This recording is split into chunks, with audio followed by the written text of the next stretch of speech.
Romans chapter 2, verses 12 through 28. So this is a continuation of Paul's comparison of Jews and Gentiles.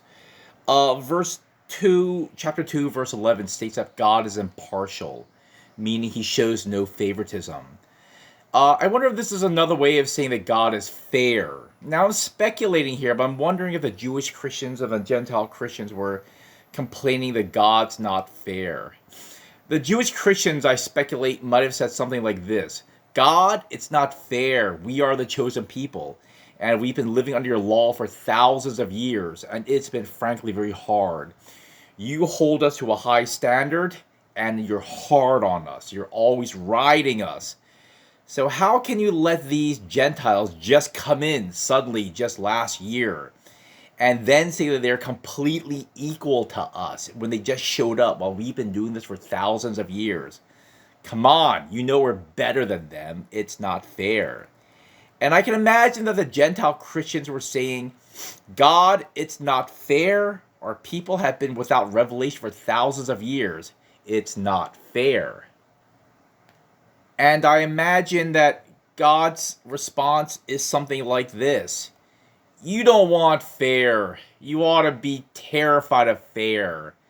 And what you're getting is my mercy. But more on that later. What God does offer these people is the message that God does not play favorites.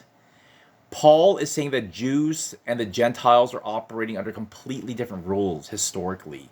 They're playing a different game, if you will. It's like the Jews are playing basketball and the Gentiles have been playing baseball. And they're going to be judged by different standards. You judge basketball by basketball rules, and you're going to judge baseball by baseball rules. It's incoherent if you try to mix up the referees. And under their individual rules, their respective rules, they both lose. They both fail. The Gentiles, they don't have the law and prophets. But what Paul says is they do have the law written on their own hearts. It has been called later on in history natural theology, meaning if you don't have a Bible, you've never been to church, even though you have none of those things, everyone knows something about morality. Every culture, every religion, every ethical system across the world throughout history has some basic things in common. Well, at least most of the time. There are exceptions. Ethics on some bare bones level and laws are pretty consistent across space and time in the human race. Murder, lying, cheating, stealing, we all mostly agree that's wrong. Aristotle's ethics are some of the most famous. Aristotle's a Greek ancient philosopher, and actually they're pretty good.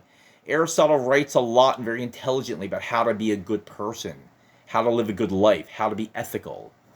The Confucius's Analectics, they are his ethics and guide to a good life. And actually, they're pretty good if you read them. And if you lived as a very dutiful Confucian, or if you lived according to the rules of Aristotle, I think outwardly you look like a pretty good person. Those are just two examples. So why are there so many consistencies across different religions and philosophies, across time, space, and culture, and languages? Because even if you were cut off from the church, there's a remnant knowledge of God in all people, in all cultures. It's what we call the image of God, or the imago Dei. We're fallen, but not completely decimated. We still have some of God in all of us, even if you're not a Christian. It's the image of God is still there, even if it's broken or blurry. It's by the grace of God that God allows that imago Dei, the image of God, to remain in us.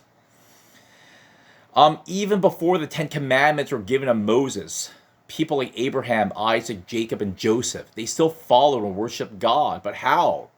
The law wasn't given yet. How do they know? Because they had some natural knowledge of what was good and evil, and God also revealed something to them. But he didn't give them the full revelation until much, much later.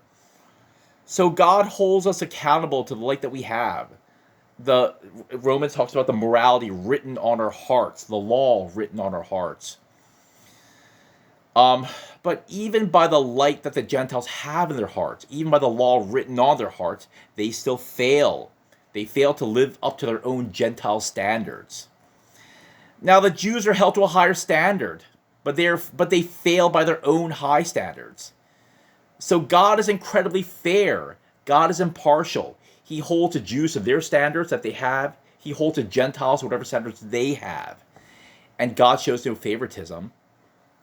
He does not favor one or the other. They both fail by their own standards. I mean, this reminds me of a story or an illustration by C.S. Lewis. Again, C.S. Lewis. I don't have the details quite right, exactly right now, correct right now, but he imagines that there's a bishop and there's this degenerate sinner who's also a Christian, but he's pretty screwed up as far as Christians go. And who's better? Who does God smile upon more? Who does God honor more? Who is God more impressed with? In this story, the bishop grew up in the most privileged of all backgrounds.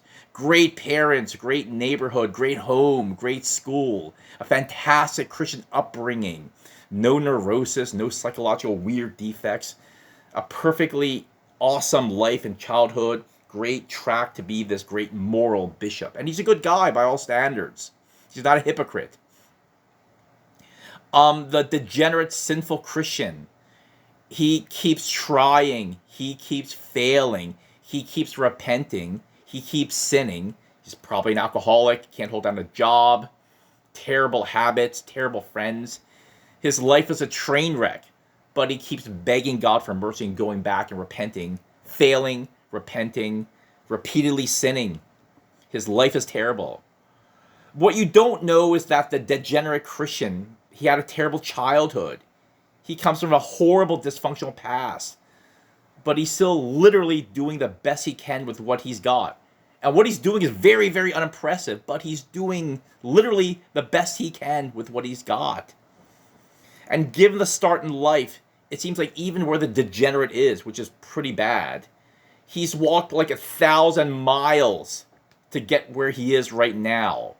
The bishop, who's like up here, how far has he moved from where he began? 3 inches. So even though the bishop's up here, given his start in life, he moved like 3 inches. Given the degenerate, he's like down here, but he moved 1,000 miles to get to where he is right now. So C.S. Lewis asks, who does God smile upon more?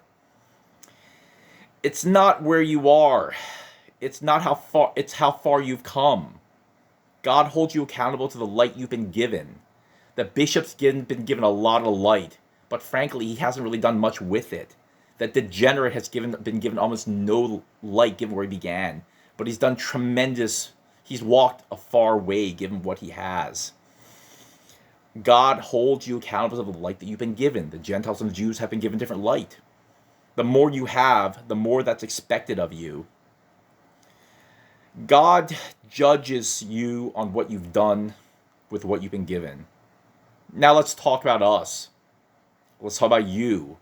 I don't know the details of all your lives. And forgive me if I'm wrong, if I presume too much. But I would suspect that a lot of you, or some of you, have been given a lot in life. You have Christian parents, grew up in a relatively affluent Christian home, you have functional families, loving parents. You grew up in a church. You probably grew up, maybe somebody grew up in this church. And I gotta say, this youth group is pretty darn good from what I've seen. You've had some pretty good youth pastors, some good, pretty dedicated teachers. And I gotta say, from what I've seen, you turned out okay. You're pretty impressive. But how much have you done with what you've been given? And maybe some of you are coming from the opposite extreme. You were born with a raw deal. You've been dealt a bad set of cards.